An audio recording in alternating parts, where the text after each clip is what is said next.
That's not a good look. No, you have to definitely figure out the foods that bloat you before you compete. So, and what did we decide on? Like, tell everyone what we decided on for the last for the last week. Like, do you remember the greens that you ate? I know I was eating like beans and Brussels sprouts, I think. And it's funny because they're high in sulfur. Yeah. And normally Brussels sprouts will bloat girls. Yeah. Well, I was having them like half raw, like not fully cooking them. Yeah. So I felt like that maybe made a difference. Yeah, it does, like the way you cook things as well. But it's just interesting to, trial these different foods. Like unless you go and get, proper testing done and to see how it affects your body, it's really just trial and error, and you have to sort of be honest with your coach and let them know how things make you look. Yeah, you definitely have to be honest. Like I know some people are like, oh, I don't want to be annoying. Or and I'm like, no. You got to tell them. You got to be annoying. It's all about what you look like as well. Like you don't want to say, you know what? It's not annoying though. It's more so it can get tiring, but it's tiring for the athlete, it's tiring for the coach to try and work out these things. But it's so worth it that if you can get it right and spend the time doing that, come comp day, everyone's happy and it's so much less stressful, isn't it? Exactly. Yeah, it is. Do you remember what you weighed on comp day? I think I was about 58, which is crazy because I started my prep at 70 kilos. Yeah, exactly. And you got down to 58. Yeah. And we were speaking off air just before saying that Michael Booner, the head judge for IFBB Pro League, gave you your feedback. Yeah. And yes, you won your category and I thought well-deserved as well. However, his feedback was leaner again. Yes, I know. I knew what he was going to say before he gave it to me. Which is good. Yeah. So at least you've got an idea of, what a bikini athlete needs to look like, because some people get the biggest shock of their life when they get the feedback back. Yeah. But I find it's quite nice when you sort of have an idea in your head, and yours was the same. You were really proud of going from 70 kilos down to 58 kilos for the comp. Yeah. However, you thought, right, I need to be leaner for next time, which means, being more sensible in my off season to get there. Being lighter, yeah. Yep. And just having the head judge actually confirm what you already knew. Perfect. Exactly. Makes you a good competitor. Yeah. And I think being really open to myself about what I need to fix. Well, not fix, but work on. Yeah. Yeah. And then also following all the Olympia girls and making sure that I'm really well informed about all that stuff and listening to all their videos and making sure that I was only following good information. Yeah. Not like amateur bikini competitors who think they know everything, actual. Compare yourself against the best in the world and you can't go wrong. Exactly. Yeah. Yeah. And I want to talk about as well, a few more horror stories and things. Like you competed as a natural athlete. Yeah. You won your division in the Pro League, and I was really proud of you that you did do it naturally at your age as well, because there's so many girls that feel like they have to, take this PED, like performance enhancing drug, and take things to make them look better. How do you feel about being natural? How did you feel? I felt really good because I know there was a few women there who had been competing for a few years or had done 8 shows that year, and I placed above them. Yes. Especially in the novice as well. And you can kind of tell who's taking stuff because you're like, she's crazy lean. And females, it's really hard for females to get super lean, especially around the glutes and hammies. Yeah. And I've coached a lot of the natural girls as well. And to be honest, it's not that they can't achieve it. It just takes so much longer. Yeah, it definitely does. You have to do a longer prep or stay at a lighter weight as well. Yeah. And there's a lot of Did you find that there was a lot of pressure to, use different things? Did you find it hard to stay natural and stay true to yourself? What was sort of running through your head, or were you tempted at any time? I think you think about it here and there, but it's just not worth it. There's some girls that they just want to win and they'll do anything to win. But I also want kids and I want a family and I'm really young and I don't want to mess up my hormones. Yes. It's not worth playing with the hormones because there's so many people that can't have kids. That's right. And then you go and do it voluntarily. Yeah. It's just not worth it. And like speaking as your coach as well, like I'd feel very uncomfortable prescribing things like that to a 22-year-old first-time competitor that's, barely been into the gym for very long and just feeling that responsibility of, looking after your health and taking all of that sort of stuff on board. And also I'm not a doctor. Exactly. And half of the coaches out there, they're not doctors, so they don't really know the drug side of things as good as they should. Yes, it is part of the sport, but it doesn't have to be part of your journey and the way that you go about competing. Yeah. So, no, you did a really good job. And it just goes to show you did IFBB Pro League, which everyone says it can't be done, and you won your division. Yeah.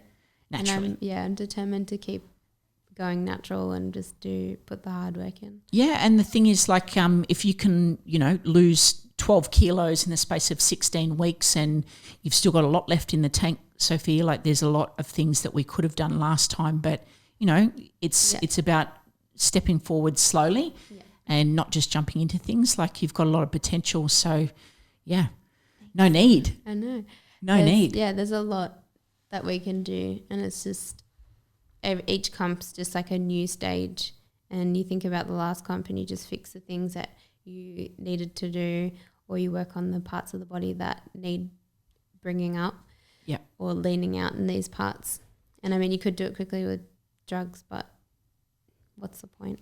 Well, the thing is, if you start taking them too early as well, you kind of hit a glass ceiling and you can't go any further because you've been reliant on them. Yeah. So in some ways, taking them early on can put you into like bad habits. Yeah. Like you think that you can get away with not following the diet 100%. Oh, yeah, definitely. And, little things like that. So you want to be, true to yourself in that sense. Definitely. I know a lot of, quite a few like guys and girls who do take performance enhancing drugs, and you just got to do it the right way. Like there's nothing wrong with doing it, I guess, if you're going to do it the right way and you're doing it and you're getting blood tests and you're making sure you're healthy and you're not taking ridiculous amounts and mixing things together and like going natural for as long as you can and following a diet and lifting heavy and growing as much as you can naturally before you start thinking about taking that stuff. Because a lot of people will just start taking it before they've even put that hard work in. Yeah. And like you got to do possibly they don't realise what hard work involves either, because you think you're training hard until you kind of do a prep and then you're like, oh, okay, this is another level. Yes, this prep definitely shocked me. Yeah. It's hard. Like what sort of things during the prep, because you and I did your prep online. Yeah. So, and I want you to be really open and honest with all the listeners and tell them like, what are the negatives or the things that you found really hard about online prep, and what were the good things about online prep? Yeah. It was, I guess, it would have been like some people feel like it's better to be there face to face so then you can have a look at them properly. And I know the photos can sometimes be deceiving. And then there's like sometimes there's a delay in messages or you're busy when I need something like right now. Yeah, that's it. And then, but I found it really good with you because like we talked regularly and then had phone calls and had the photos, and I was also lucky to have Connor as well because he helped me a lot because he's done it all already, and he'll be like, oh, just do this or just wait for Amy or, Yeah, it's so nice when you've got, as a coach, an athlete with a really good support network. And we spoke before about, some partners aren't very supportive. So you were actually one of the very lucky ones where, you've got your dad and he's right into health and fitness and he understands the pressures of having to make a training session and you can't skip it and you have to eat a certain way. Yeah, definitely. And you're surrounded by as well Connor. You've got Connor there who's been through it himself. So he's able to share his experiences and he knows what you're going through. Yeah, exactly. Like I feel like with some people, if they don't have a partner who's into it, they don't understand, then if you're like, oh, I really can't eat this or this last bit, they're going to be like, oh, don't worry about it, it's not that bad. Yeah. But with Connor was like, you need to eat that. Yeah. That's like 10 calories. Yeah. Or you need to drink that water. Everything's there for a reason. You need to do everything. Yeah. And so it actually made my job a little bit easier actually because, I don't think I told you, but Connor would message me and say, hey, what do you think about this and what do you think about that? And I'll be like, what's she doing? Tell me everything. Yeah, it was really good. And there's a lot of I've watched documentaries like the Iron movies and all that, and they've always talked about how if you like don't expect things from people who are outside of the bodybuilding, because it's really hard to understand. People are like, oh, you're so obsessed, or why do you need to do that all the time, or you know, it's like the only people who are going to understand is the people who compete. Yeah. And the people who are in it and the coaches. Yeah. And like I'm really lucky as well with the family and the support network. Definitely. And in terms of online prep, like what advice would you give people that were going into this completely green? Like what would be the first thing that you'd say to them to kind of prepare them? Definitely to get a coach.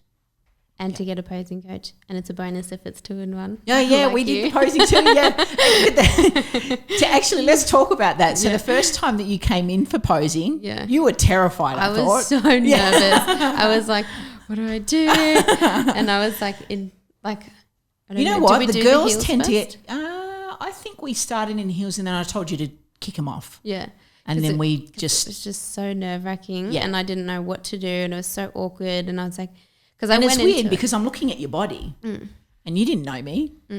And I'm like sticking my butt out at you. Yeah. And I'm just like it is weird. Like when you think about it, it is quite weird. Yeah. And funnily enough, the girls actually get more embarrassed for their first session than the boys do. So because I have to say to people, look, do you mind if you take your shirt off and take your pants off so I can see your legs? And the girls are kind of thinking, I don't really feel like I'm in very good shape at the moment. I really don't want to be posing in my bikini bottoms. Yeah. And the boys, they don't care. They just straight off. And I'm just thinking, I think so. Like the pants come off and I'm thinking they could have at least bought nice looking jocks. Yeah, they have like old The jocks are so old. Boys, buy some decent posing jocks or posing trunks or something. Definitely. I'm sick of seeing your skanky jocks. Yuck. Yeah, it's just not nice.